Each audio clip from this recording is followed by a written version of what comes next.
নমস্কার। আজকে সাপ্তাহিক রাশিফল নিয়ে আলোচনা করব।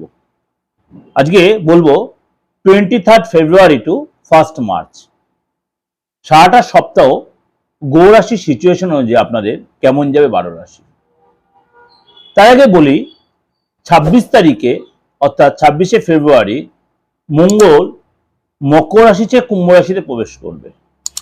সেখানে অলরেডি কিন্তু রাহু বসে আছে এবং সেখানে রবি বসে আছে অর্থাৎ সূর্যদেব, এবং রাহু মঙ্গল এবং সূর্য ত্রিগ্রহী যোগ তৈরি হচ্ছে। মঙ্গলের সাথে রাহু যুক্ত হয়ে সেখানে আপনার অঙ্গারক দোষও তৈরি হচ্ছে, আবার রবি রাহু যুক্ত হয়ে সেখানে গ্রহণ দোষও তৈরি হচ্ছে। সুতরাং এই যে কুম্ভ রাশিতে এই যে নেগেটিভ কিছু যোগ বা তার পজিটিভ কিছু এফেক্ট দেবে, 12 রাশির ক্ষেত্রেই তো নেগেটিভ দেবে না, কিছু কিছু ক্ষেত্রে পজিটিভও হবে। সেটা এই যে আপনার রাশির জন্য কি তার এফেক্ট দিচ্ছে, বা কোন কোন দিনগুলো আপনার জন্য শুভ, কোন কোন দিনগুলো আপনার জন্য অশুভ, কোন দিনটা আপনি শুভ কাজগুলো করতে পারেন বা আপনার পজিটিভ কাজগুলো সেই দিনগুলো রাখবেন, সেটা আলোচনা করতে হবে আমার এই প্রোগ্রাম দেখে। তার জন্য কি করতে হবে, অবশ্যই আমার চ্যানেলটাকে সাবস্ক্রাইব করে নোটিফিকেশন বেলটা অন করে রাখতে, প্রত্যেক সবার আগে আপনার কাছে পৌঁছে যাবে। আর যদি ভালো লাগলে অবশ্যই লাইক করবেন ও শেয়ার করবেন। যোগাযোগ করতে হলে 8910973325 9433960106। চলুন তাহলে জেনে নিই আপনার রাশি কি বলছে।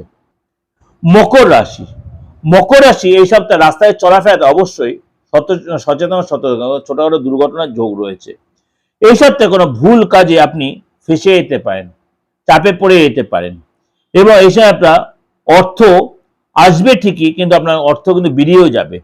এই সময় কিন্তু আপনার অর্থ লাভে অনেক বেশি পরিশ্রমী হতে হবে, আপনার ঘরে বসে অর্থ লাভ হবে না।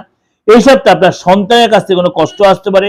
ভাগ্যের সাপোর্ট পাবেন ঠিকই, কিন্তু ভাগ্যের সাপোর্ট পেলেও আপনাকে কিন্তু অবশ্যই খরচের প্রতি কন্ট্রোল রাখবেন। রাস্তায় চলাফেরার সাবধান, কথাবার্তার সাবধান, শত্রুরা আপনাকে চাপে রাখবে।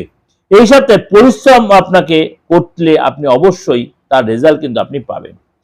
এই সপ্তাহে শুভ দিন হচ্ছে 23 থেকে 28 তারিখ 1 তারিখ আপনার জন্য যথেষ্ট ভালো। আপনি যে কোনো কাজে এই দিনগুলো আপনি ফেলতে পারেন, সেখানে আপনি সাকসেস পাবেন। 28 তারিখ এবং 1 তারিখ আপনার প্রেমের জায়গাটা ভালো।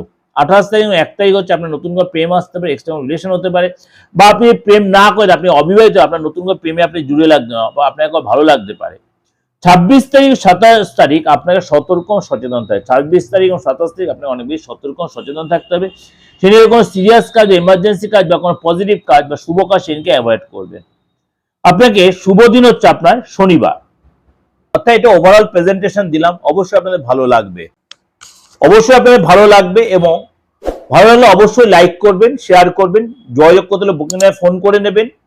এবং আপনাদের এই যে রাশিফল দিলাম, অবশ্যই আমি এইটুকুনি আপনাদের বলতে পারি, এইভাবে মেনটেন করে চলে কিন্তু আপনার সারাটা সপ্তাহে খুব সুন্দরভাবে আপনি ইউটিলাইজ করতে পারেন। যে ডেটগুলো আপনি মেনশন করে সেই ডেটগুলো যে আপনি ঠিকভাবে ইউটিলাইজ করতে পারেন। নমস্কার, ভালো থাকবেন।